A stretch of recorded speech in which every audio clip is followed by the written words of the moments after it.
गना में एक बीजेपी कार्यकर्ता के घर पर लूटपाट की गई है। भीड़ ने हमला किया, घर वालों ने किसी तरीके से भाग कर अपनी जान बचाई, लेकिन घर का सामान उन्होंने तहस नहस कर दिया, घर में तोड़फोड़ मचाई। ये तस्वीरें आप देख सकते हैं। उसके बाद पुलिस के अधिकारी वहां मौके पर पहुंचे और जायजा लिया किस तरह का नुकसान वहां पर हुआ है, लेकिन घर वालों ने किसी तरह से भाग के अपनी जान बचाई और पुलिस को उसके बाद इसकी जानकारी दी है। ये पश्चिम बंगाल के नॉर्थ 24 परगना का मामला, जहां बीजेपी के कार्यकर्ता के घर पर हमला हुआ है। तो जब से जीत मिली है तृणमूल कांग्रेस को, तब से लगातार इस तरीके से बीजेपी कार्यकर्ताओं, उनके घरों को, उनकी दुकानों को, उनके दफ्तरों को निशाना बनाया जा रहा है। कहीं आग लगा दी जा रही है, कहीं तोड़फोड़ की जा रही है। इसको लेकर गृह मंत्रालय ने रिपोर्ट भी मांगी और रिपोर्ट ना मिलने पर नाराजगी भी जाहिर की है।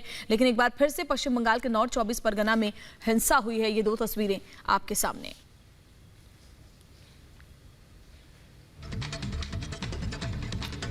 तो बड़ी खबर देखिए, दो तस्वीरें आपके सामने। पश्चिम बंगाल में फिर हिंसा, बीजेपी कार्यकर्ता पर हमला किया गया है। नॉर्थ 24 परगना में जो इलाका है, वहां पर एक बीजेपी कार्यकर्ता के घर पर बड़ी संख्या में भीड़ पहुंचती है और घर में तोड़फोड़ मचाती है। बिखरा हुआ सामान और घर के अस्त व्यस्त हालात उस घटना की गवाही दे रहे हैं जो बीती रात हुई। ये तस्वीरें हैं नॉर्थ 24 परगना के भाटपारा की, जहां भीड़ ने इस घर पर हमला बोल दिया और देखते ही देखते सारा सामान लूटकर फरार हो गए। घर के लोगों ने भागकर अपनी जान बचाई। बीजेपी के साथ थोड़ा बैठना उठना है, इसीलिए ये लोग किया है इसे। कितने लोग आए थे इसका घटना? कम से कम 100 से 200 लोग थे। बताया जा रहा है कि जिस घर पर हमला हुआ वो बीजेपी समर्थक का था। जिन लोगों ने हमला किया वो टीएमसी समर्थक थे। घटना की सूचना मिलते ही बीजेपी सांसद अर्जुन सिंह दल बल के साथ घटना स्थल पर पहुंच गए। स्थानीय लोगों के मुताबिक घर पर हमला करने वाले लोगों की संख्या काफी ज्यादा थी। घटना के बाद से ही इलाके में दहशत का माहौल है, लोग सहमे हुए हैं।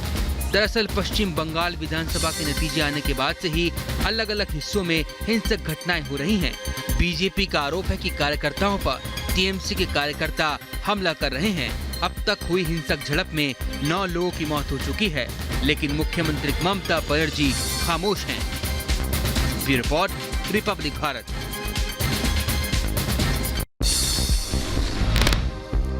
चुनावी नतीजे आने के बाद से पश्चिम बंगाल जल रहा है। हिंसक घटनाओं और लूट का दौर जारी है। खौफ इतना कि सैकड़ों बीजेपी कार्यकर्ता अपने घर बार छोड़कर असम का रुख करने लगे हैं।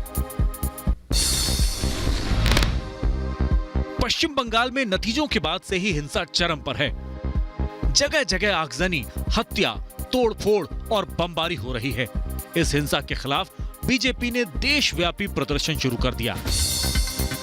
बीजेपी कार्यकर्ताओं की हत्या के विरोध में धरने पर बैठे बीजेपी नेताओं के तेवर तल्ख दिखाई दिए।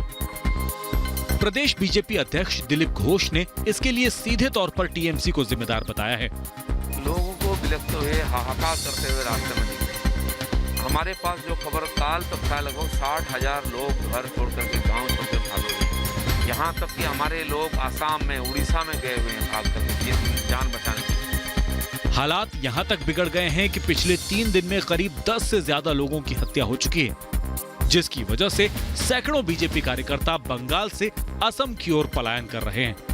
असम सरकार में मंत्री हिमंत बिस्व शर्मा ने खुद ही दावा किया कि बंगाल में हिंसा के कारण करीब 300 से 400 बीजेपी कार्यकर्ता अपने परिवार समेत असम की तरफ जा रहे हैं। दिलीप घोष ने बंगाल में हो रही हिंसा के लिए राज्य की मुखिया को सवालों के घेरे में ला खड़ा कर दिया।